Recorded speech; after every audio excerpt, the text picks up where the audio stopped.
Leslie Wells here, Connection Coach.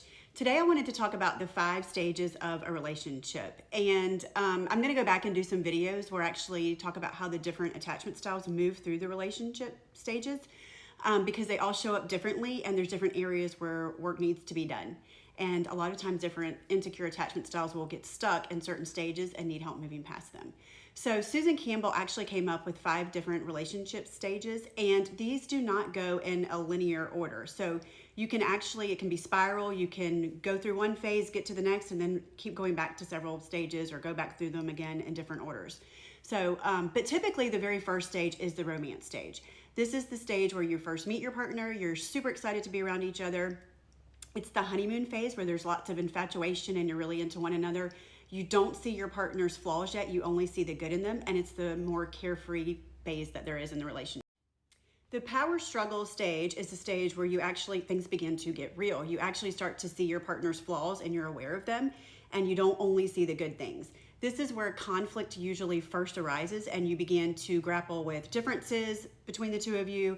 Conflict, this is where it really just gets real, and this is where you have to, a lot of people sort of bail out because it's getting intense, it's getting real. You actually have conflict and issues that are coming up for the first time, and this is where a lot of people really get stuck and things do not feel good.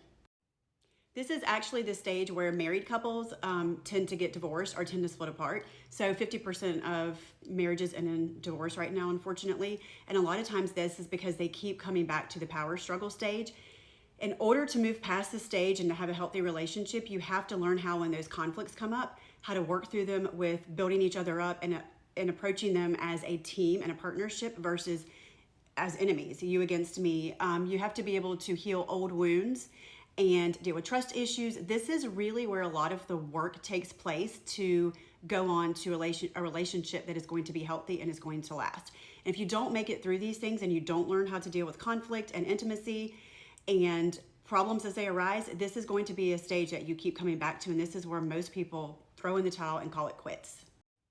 The next stage is the stability stage, and this is what I call the surrender stage. You just sort of get to the place where you surrender to the fact that you and your partner are different people. You're not going to see eye to eye.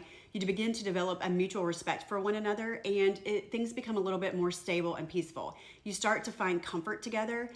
This is where it can become a little boring if you're not careful, but this is the stage where you're kind of moving past the difficulties of the power struggle. You actually stop trying to change your partner here and really begin to accept them for who they are.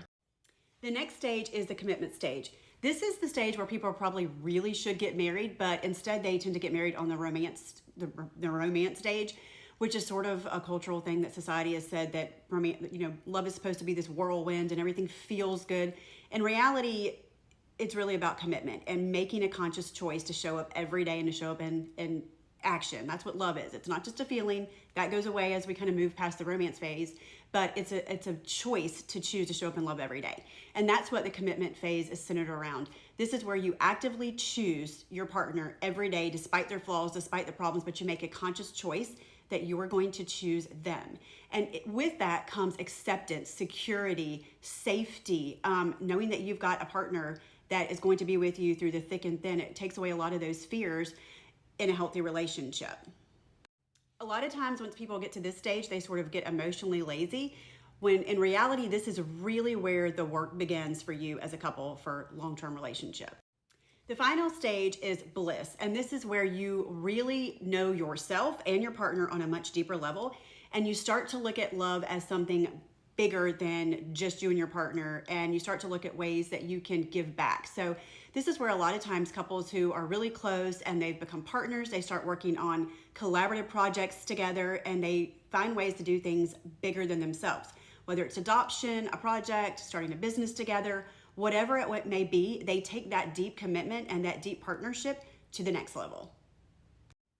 So people that are securely attached typically move through these stages with relative ease, and it's a little more simple for them, and they maybe move through them faster at times.